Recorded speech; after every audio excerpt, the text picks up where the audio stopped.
O dilema do tráfico internacional de pessoas em Moçambique, casamentos infantis que travam sonhos de raparigas em Nampula, as percepções de residentes de Maputo, Luanda e São Tomé sobre as violações de direitos humanos e também a leitura sobre os direitos humanos na voz do investigador David Matzin, da Amnistia Internacional. Eu sou o Amancio Miguel, começa assim o África Agora.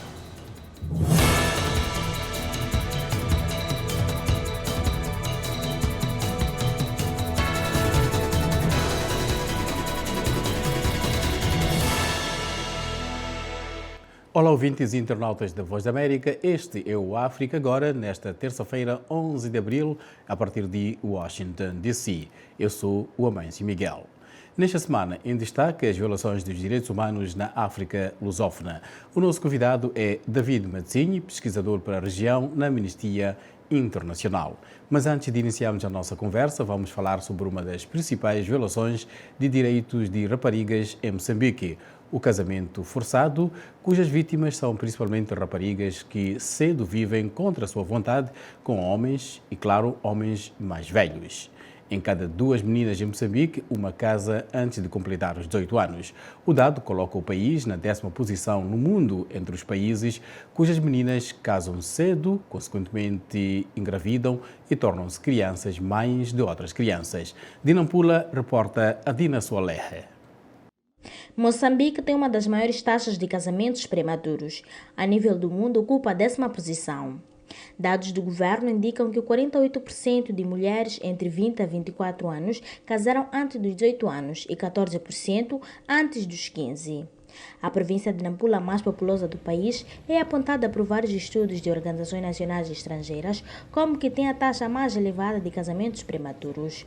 Há cerca de 35 mil raparigas casadas antes de 15 anos e 130 mil casadas antes dos 18. Margarida Giambi, da Associação Coalizão da Juventude Moçambicana, que trabalha para o empoderamento da rapariga e mulher jovem, protegendo os seus direitos sexuais e reprodutivos, diz que os dados do país mostram que há contínua violação dos direitos da rapariga. E é por isso que nós, nas nossas intervenções, trabalhamos muito com a rapariga. Sentimos que ela muitas vezes é a mais prejudicada. A maior parte das uniões prematuras decorrem com pessoas muito mais velhas, pessoas que na realidade deveriam proteger. Muitas vezes nós vemos as uniões prematuras sendo algo que é incentivado até pelos familiares. Os hábitos culturais, a pobreza e a desigualdade na educação de meninas e meninos estão entre os principais motivos que levam as famílias a entregarem suas filhas menores ao casamento. Minha mãe me deixou a morrer com 10 anos. Então começou a viver com minha avó lá em Ribaue, porque na minha terra é lá em Ribaue.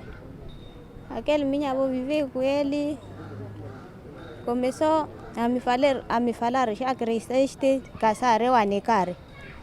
E sempre aquele me insultava, eu casei com 17 anos sem querer. Minha tia tinha um amigo estrangeiro. Ele sempre vinha para lá, conversava. Então não sei o que eles decidiram, eu só sei que minha tia um dia disse, tu tens que te casar. Ela me explicou quem era a pessoa e eu não queria, não gostava da pessoa e não me sentia preparada para fazer aquilo, mas como eu não tinha condições e não tinha como, eu fui obrigada a ir para o lar. Na altura eu tinha 17 anos. Estando lá, eu passei por muita coisa, tinha que acordar cedo, até mesmo comer o que eu não podia pela nossa diferença. Uma das coisas que mais me doía é que eu não tinha apoio, minha própria família fazia isso. Entretanto, grande parte dos casamentos prematuros estão relacionados à gravidez precoce, porque logo que casam, as meninas engravidam numa fase em que o corpo não está preparado para ter filhos, o que gera uma série de complicações para a sua saúde. Quando fiquei grávida e chegou o dia de parto, fui ao hospital. Mas depois de ter meu bebê, sofri muito, tive dores e hemorragia, o o que me fez ir novamente ao hospital. Uma das complicações de parto mais frequentes para as adolescentes que se casam cedo e engravidam precocemente em Moçambique é a fístula obstétrica, que constitui uma das preocupações da Organização Coalizão da Juventude Moçambicana, que, entre várias ações de combate, tem resgatado as meninas em uniões prematuras. Tem também aquilo que nós chamamos de fístula obstétrica, que é uma lesão grave que acontece por causa de parto arrastado, parto não atendido. Muitas vezes o que nós percebemos, os dados também indicam que só 13% das mulheres que sofrem complicações obstétricas é que têm o atendimento devido no nosso país. Isto de acordo com o Fundo das Nações Unidas para a População. Dados do Ministério de Saúde em Moçambique estima que todos os anos ocorrem cerca de 2.000 fístulas obstétricas.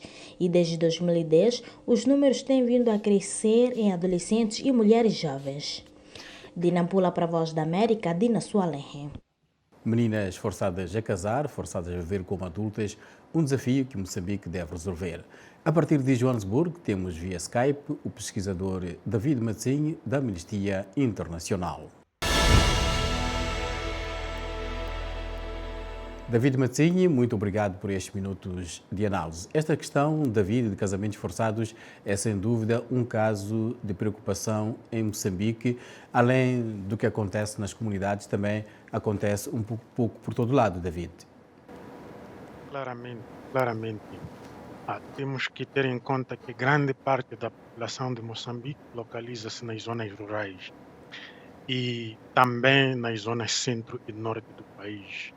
E estas são as zonas que se beneficiam menos do sistema de educação nacional e nestas zonas onde as práticas culturais antigas, tradicionais, são muito prevalentes.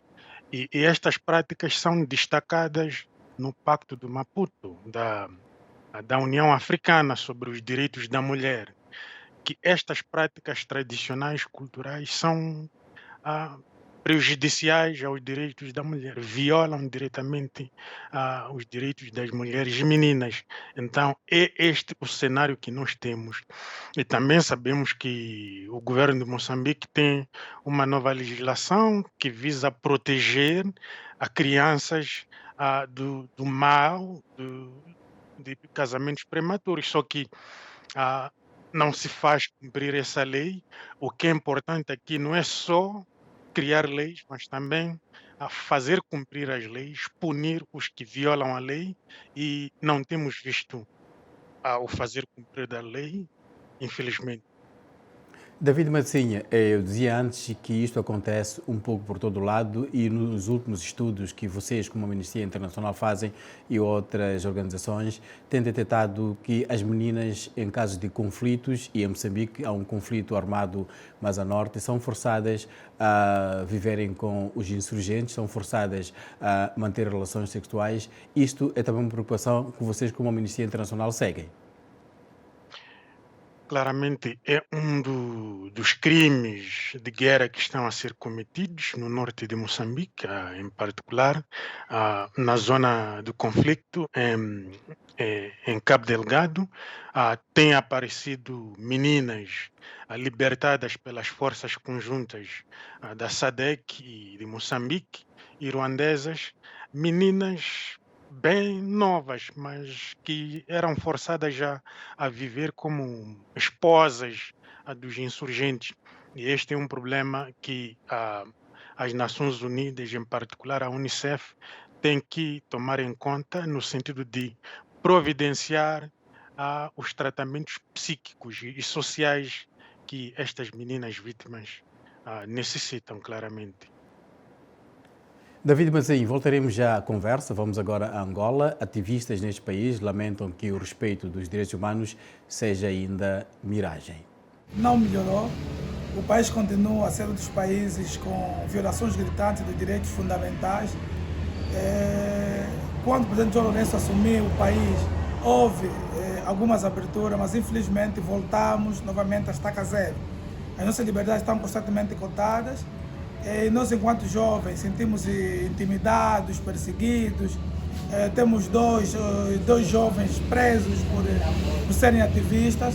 e nós não estamos tranquilos, não estamos satisfeitos, porque temos a ideia de que a qualquer momento nós que lideramos movimentos estudantis, movimentos sociais, podemos ser detidos a qualquer momento. A todo momento é possível assistirmos, não é verdade? As violações dos direitos humanos, daquelas mais fundamentais, como os direitos de manifestação, de informação, reunião, de instrução e até mesmo a vida, o que para nós é grave num Estado democrático de direito como é Angola. Preocupa-nos saber que vemos regredindo passo a passo, o país vai regredindo naquilo que são o cumprimento dos direitos humanos em Angola. Por isso, para nós é de grande preocupação que se faça alguma coisa. Falando de direitos humanos aqui em Angola, é um assunto que não podemos falar, porque em direitos humanos em Angola não tem, a começar. Não temos, porque nós vimos muitas violações de direitos humanos cá no nosso país. Um dos exemplos foi aquele massacre que aconteceu no Monte Sume, caso Calupeteca, que a Nações Unidas pediu para que fizesse um inquérito que até hoje não teve sucesso. Eu não sei se as Nações Unidas tenham apertado neste lado quando pede um inquérito e o governo não faz, mesmo que ele mandar um grupo para fazer um inquérito, que hoje não vimos o efeito daquele trabalho que aquele grupo fez.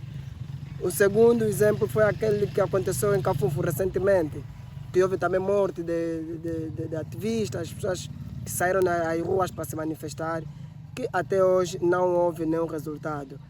Então, é muito difícil nós falarmos de direitos humanos cá no nosso país, principalmente Angola, porque só nós em si, o povo angolano só em si mesmo, logo que sai da cama já está a ser violado os seus direitos humanos. Ouvimos as declarações de jovens em Angola, voltamos à conversa com David Matzinho. David, há nas declarações destes jovens uma sede de viver com um mínimo de justiça. O que pensa destas declarações, David? São declarações credíveis pelo ponto de vista da Amnistia Internacional. Quando o presidente Lourenço tomou posse, havia uma grande esperança, uma euforia,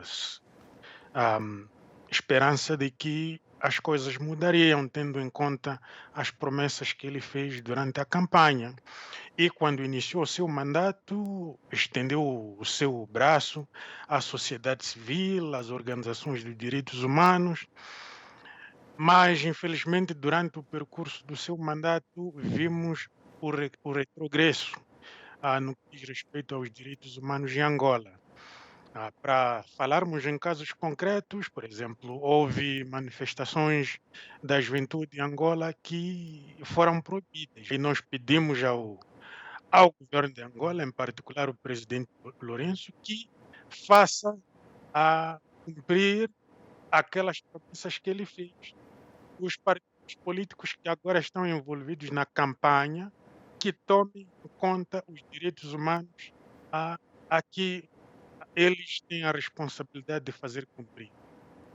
David Matzinho, na vossa pesquisa, qual é a razão que leva os governos a bloquear esta liberdade de manifestação, por exemplo? Bem, os governos africanos, em particular estamos a falar de Moçambique e Angola, temos muita falta de transparência na forma de governação, temos o problema também de corrupção, e quando as pessoas saem nas estradas e se expressam, exigem transparência, que haja o fim à corrupção, os políticos não se sentem confortáveis, se sentem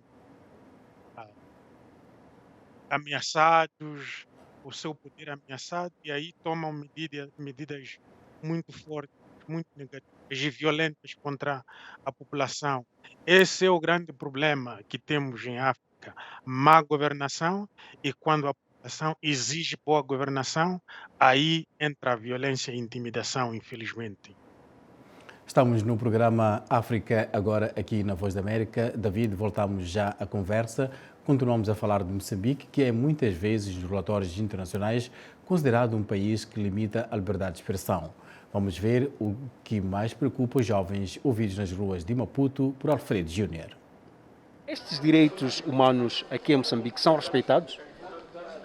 Em parte, eu acredito que sim, porque a primeira coisa é que em Moçambique o nosso Estado vela pelo bem-estar da sociedade. E acredito que sim, estão a ser respeitados de certa forma. Respeita-se até um certo ponto, mas se formos entrar ao fundo, algumas coisas não estão a ser respeitadas. Vou dar um exemplo para o caso do terrorismo em Cabo Delgado. Há violação de direitos humanos lá, há pessoas que estão a morrer e por parte do Estado há certas coisas que não está-se a fazer com vista a salvaguardar o direito à vida que essas pessoas têm. Não são muito respeitados os direitos humanos, porque nós temos, por exemplo, o direito à habitação, é um dos direitos humanos, mas temos muitas dificuldades nesta questão. Temos, por exemplo, o direito à vida em si. O direito à vida ele é muito, mas muito não respeitado. Não na sua totalidade, até porque a maior parte da população não conhece esses direitos ou não sabe se existem esses direitos humanos. Há pessoas que não sabem o que são direitos humanos, diz o jovem Favor Maveja. David Matzinho, que é o nosso convidado e pesquisador, este é um ponto importante. Qual é que é o teu comentário? É um ponto muito importante porque as pessoas, para exigirem os seus direitos, têm que saber quais são os seus direitos, o que são esses direitos. O que nós observamos em muitos países africanos é que grande parte da população nem tem o mínimo de educação formal em que o currículo inclua os direitos humanos. Esse é o caso concreto de Moçambique, em que mesmo os estudantes universitários, muitos deles não têm informação sobre o que são os direitos humanos, com exceção daqueles que investigam, aqueles que estão nas faculdades de direito. O que temos visto em África é uma violação desenfreada dos direitos humanos. Por exemplo, esse caso de Cabo Delgado, não são só os insurgentes que estão a violar os direitos, mas temos lá alguns representantes das Forças Armadas, das Forças de Segurança, que violam os direitos, o direito à vida, o direito à expressão, o direito à liberdade. Temos visto isto, alguns jornalistas também foram vítimas disso, nas mãos das autoridades moçambicanas, das forças de segurança, infelizmente. E vemos alguns jovens também proibidos de marcharem na cidade de Maputo para expressarem as suas preocupações sobre o estado de direitos humanos lá. Também vimos alguns membros da sociedade civil a serem proibidos de se expressarem sobre o seu descontentamento. Vimos alguns médicos também a serem proibidos de se expressarem publicamente. Então, temos aqui uma violação dos direitos econômicos, sociais e culturais, bem como os direitos civis e políticos. Em toda a parte de Moçambique, este todo o conjunto dos direitos estão a ser violados, infelizmente. David, esta questão de não divulgar os direitos pode beneficiar regimes abusivos. Como mudar a situação? É muito importante que a sociedade civil se engaje mais, que entre e trabalhe diretamente com as comunidades e que espalhe e propague essa mensagem dos direitos humanos.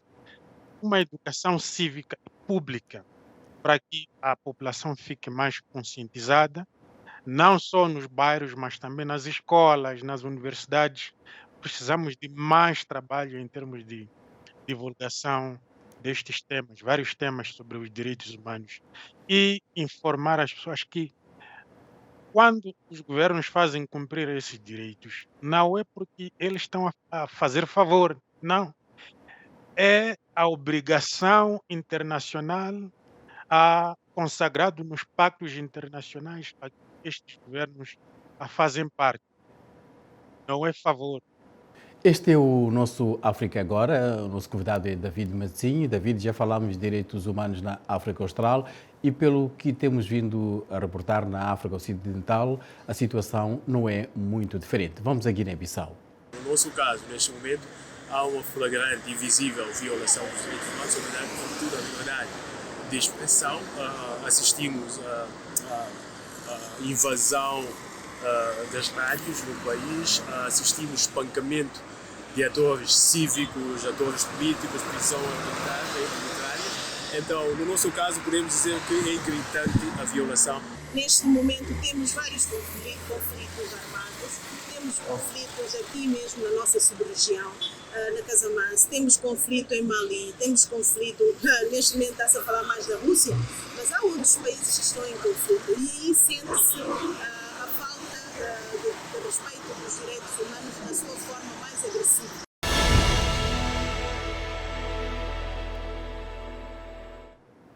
Este é o África Agora, aqui na Voz da América, a partir de Washington, D.C. Semanalmente, o João Santa Rita apresenta a resenha política aqui dos Estados Unidos. Votação histórica, não só para os Estados Unidos, mas para o sistema judicial americano. Trata-se da votação a favor de Ketanji Jackson Brown, que se tornou, assim, na primeira mulher africana ou americana a ser nomeada para o Supremo Tribunal dos Estados Unidos. Portanto, votação no Senado, o Senado composto por 100 senadores, onde, portanto, alguns senadores republicanos votaram a favor da sua nomeação.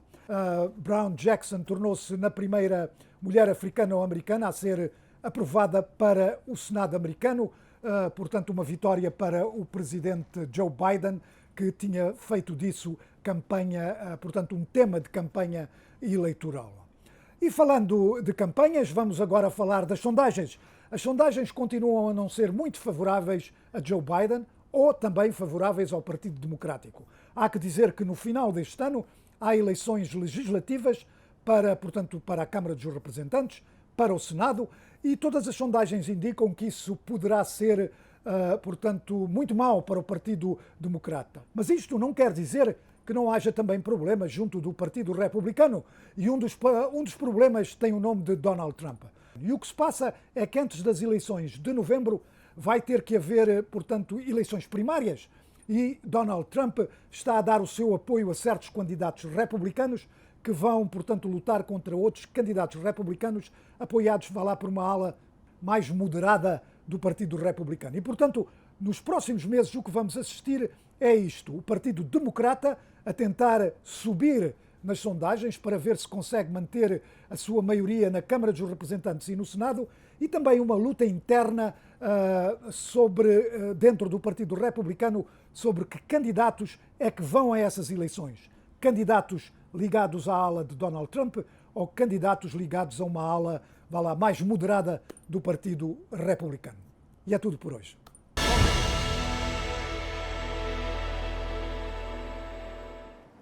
A pobreza, dificuldades de acesso à educação e emprego são alguns dos fatores que tornam jovens vulneráveis a redes de tráfico humano, uma realidade que os moçambicanos bem conhecem. Sérgio Inhambe, em Maputo, reporta. A situação econômica e social que se traduz na pobreza e deficiente funcionamento das instituições públicas que caracteriza os estados da comunidade dos países da África Austral, como Moçambique, influenciam no tráfico de pessoas, alerta o relatório do Departamento do Estado norte-americano, publicado em 2021. O mesmo relatório aponta que o governo de Moçambique não cumpre totalmente com as normas mínimas para a eliminação do tráfico, bem como não adotou um plano de ação nacional pelo 8º ano consecutivo, prejudicando os esforços de combate ao tráfico em geral. Tudo que é mau acaba passando de Moçambique. Moçambique é usado como um país, como um corredor do tráfico humano, não é assim?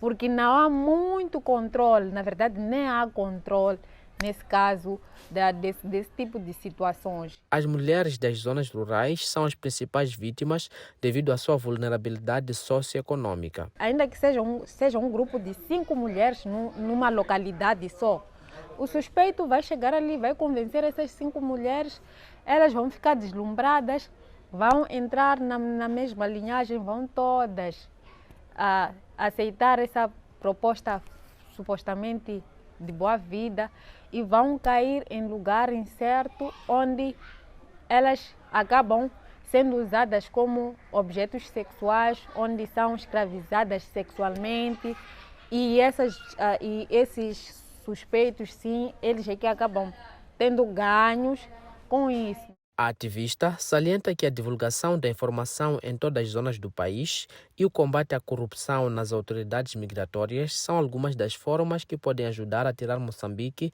da rota do tráfico humano. Segundo o relatório global sobre o tráfico de pessoas lançado pelas Nações Unidas em 2018, o número de vítimas de tráfico humano no mundo ultrapassou a fasquia de 50 mil em apenas um ano. A ONU estima que o número real de vítimas seja maior e salienta que a Covid-19 pode piorar o cenário. De Maputo, para a Voz da América, Sérgio Nhambi.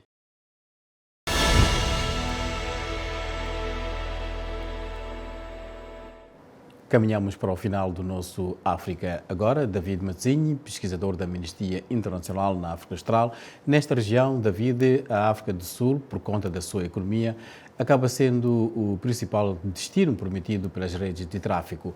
O que os governos podem fazer para travar? Cerca de 70% da população da África é composta pela juventude abaixo dos 35 anos. Isso é uma percentagem muito maior e grande parte dessa juventude está desempregada, não tem competências para ser absorvida mesmo no mercado de emprego que existe.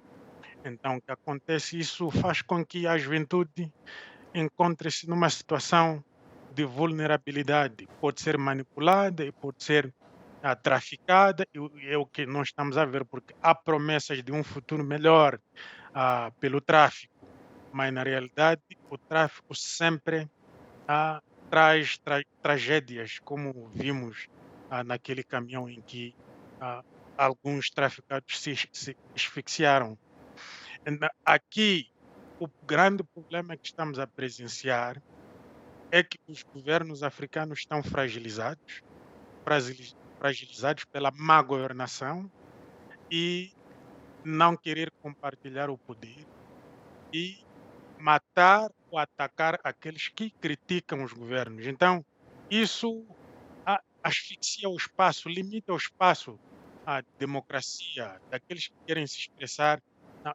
Nós apelamos aos governos africanos que melhorem a sua forma de governação, que façam cumprir os direitos consagrados, não só nas suas constituições, mas nos pactos internacionais a que fazem parte, e tratar vítimas de tráfico humano como tal, porque estes são vítimas de tráfico, em vez de tratá-los como criminais, como criminosos, porque o que temos visto é que a polícia, as entidades de imigração têm tido a tendência de tratar estas pessoas como criminosos, mas na verdade eles são vítimas de violações dos seus direitos. Então nós apelamos que os governos africanos tenham essa sensibilidade. Mesmo para terminar, David Matzinho, vocês como pesquisadores apresentam vários cenários de violação de direitos humanos. Será que os governos ouvem as vossas vozes? Nós temos conversado com alguns representantes dos governos que têm tido a aparência de ouvirem uns pedimos, nós rogamos, mas infelizmente quando se trata da situação real, na prática não temos visto nenhum melhoramento no desempenho destes governos, infelizmente. Precisamos de ver não só a existência de boas leis, mas também fazer cumprir dessas leis na prática. Existe um espaço entre a lei e o fazer cumprir, e nós gostaríamos que estes governos dissipassem este espaço e fazer cumprir estas leis bonitas que temos visto em vários países da região. Obrigado, David Matzinho, pesquisador da Amnistia Internacional em Joanesburgo. Contamos contigo em próximas ocasiões. E este foi o África Agora. Esta semana falámos sobre o respeito dos direitos humanos. Eu sou o Amâncio Miguel. A produção deste programa foi de Bárbara Freira Santos. Direção de Jamal Tigler, realização de Sony Tank. Em nome de toda a equipa da Voz da América, agradeço a companhia e continue com a Voz da América em www.voportugues.com.